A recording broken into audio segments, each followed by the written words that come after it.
جہاں پہ آپ موجود ہیں یہاں پہ اتنے سارے پلاٹوں کی میں نشاندہی کر سکتا ہوں کہ وہ پلاٹ جو ہے وہ میاں صاحب نے دیے ہوئے، کسی کو اسکول کے نام پہ دیے، وہاں کوئی اسکول نہیں ہے. اور ہمارے ایک بہت بڑے جو ٹائکون ہیں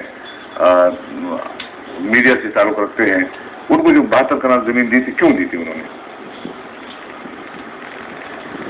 کیا وجہ تھی؟ کون سی خوبی تھی ان کو؟ ان کو چاہیے تھا کہ وہ کارکنوں کو دیتے نا جو اخبار میں کام کرتے ہیں. ان کو تو 5 مہینے کے پلان دے رہے ہیں، وہ بھی اپنے خاص پسندیدہ لوگوں کو دیے ہیں. اور میاں صاحب نے جو اپنے میڈیا کو جس طریقے سے استعمال کیا ہے اس کے تو شواہد اتنے زیادہ ہیں تو اسے کوئی تبدیل بھی نہیں کر سکتا ہے. میاں صاحب نے اسلام آباد میں کوئی ایسا شہر نہیں ہے جہاں پہ انہوں نے پلاٹ تقسیم نہیں کیے. ان کی برگریز امتیاز کے پلاٹ کے اگر آپ ریکارڈ نکال لیں تو وہ تقریباً 200 سے زیادہ پلاٹس جب وہ میاں صاحب کے چاہتے تھے انہوں نے وہ پلاٹ دیے تھے. میاں صاحب کی اگر ان کے پاس کوئی ایک اتھارٹی ہے اور انہوں نے اس کو یوز کیا ہے یا ایگزیکیوٹ کیا ہے تو اس میں صرف آپ کو یہ پرابلم ہے نا کہ آپ کو نہیں ملا پلاٹ اور ان کے کسی جاننے والے کو مل گیا. لیکن اخبار میں بھی بات سنیں، میاں صاحب کے ساتھ میری ملاقات ہوئی تھی، کئی دفعہ میری ملاقات ہوئی، کئی بار میری ملاقات ہوئی. آج بھی وہ لوگ زندہ ہیں. کیسر بٹ صاحب ہیں، پشاور سے اخبار اب نکال رہے ہیں. میجر عامر ہیں، میاں صاحب کے چہیتے تھے، انہوں نے ان کو اعلیٰ عہدے دیے ہوئے تھے. ان دونوں کو حسین حقانی صاحب ہے ان کے ایڈوائزر تھے. اگر ان لوگوں نے میاں صاحب کا پیغام مجھے نہ دیا ہوں اور میں وہ کہیں گے، انکار نہیں کریں گے. میاں صاحب نے تو خود مجھے آفر کی تھی. مشاہد حسین صدیق الفاروق یہ موجود تھے 17 اپریل 1993 کو جب ان سے میری ملاقات ہوئی تھی، جس میں انہوں نے مجھے بے نظیر بھٹو سے دوستی کے لیے کہا تھا کہ میری دوستی کرائیں. تو وہاں پر تو مجھے وہ خریدنے کی کوشش کی جا رہی تھی. کبھی وہاں کی پلاٹ کی بات، کبھی یہاں کے پلاٹ کی بات، کبھی میرے اشتہاروں کی بات. میں نے نہیں ہے. اگر میں لینا چاہتا تو میں تو ضیاء کے وقت میں ضیاء میں تو مجھے دادو شوگر میں الاٹ کرنے کے لیے آرڈر کر دیا ہوا تھا. جنرل اختر عبدالرحمان صاحب جو ہے وہ اور اس کے گواہ بھی ہیں، اس وقت بھی اس کے گواہ موجود ہیں. سینٹرل بینک کے مارے کے انعام علوی صاحب وہ موجود ہیں، وہ اس کی تصدیق کر سکتے ہیں.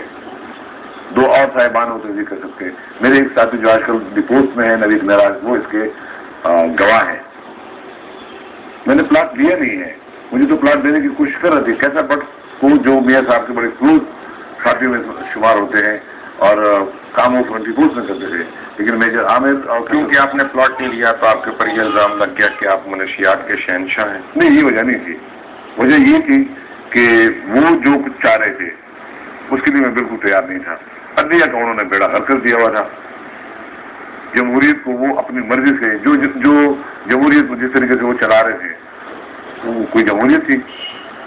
پریس میں انہوں نے اپنے ایڈوائز سے لوگوں کو رکھنا تھا. ان کی ایڈوائز چل رہی تھی، میں وہ نہیں مان رہا تھا. میں نے کشمیر کے اوپر یہاں ڈائلاگ کرا دیے، مجھے راک ایجنٹ بنوا دیا انہوں نے. حالانکہ میں نے ان کی اجازت دی تھی کہ میں کشمیر پہ کرانا چاہتا ہوں ڈائلاگ.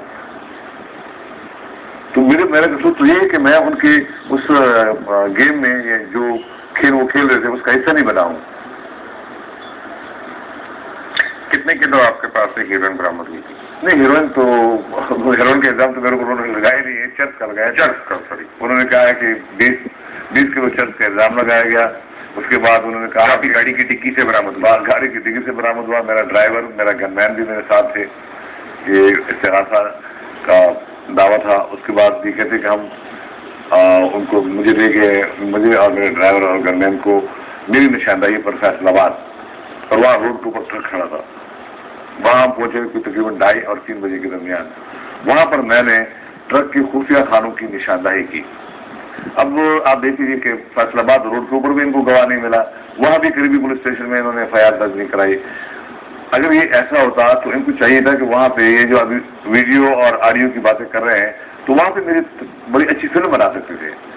دوسری بات جو میں کر رہا تھا، جو عدالت میں نے کی، کہ وہ ٹرک ڈرائیور اور جو کنڈکٹر ہے وہ بے گناہ ہے، کیونکہ میں نے تو ان کے ساتھ دھوکہ کیا ہے. اگر آپ یہ کہتے ہیں کہ خفیہ خانوں کی نشاندہی میں نے کی تھی، ان کو معلوم نہیں تھا، ان کو کس بات کی سزا دی گئی ہے؟ وہ تو بے گناہ تھے. عدالت نے یہی درخواست کرا تھا کہ ان کو تو آپ چھوڑ دیں. تیسری بات یہ ہے کہ میرا ڈرائیور اور میرا گن مین اس مقدمے سے بری ہو چکے ہوئے. اس کے ریزن، اس کی وجہ نہیں بتائی گئی. اس کی وجہ میں بتا سکتا ہوں. اس کی وجہ یہ تھی کہ چونکہ ان کو رحمت صاحب آفریدی چاہیے تھا. رحمت صاحب آفریدی کو 2 دفعہ سزائے موت دی انہوں نے. میں 4 سال اور 1 مہینہ سزائے موت کے کارکردگی میں رہا ہوں. میرا مقدمہ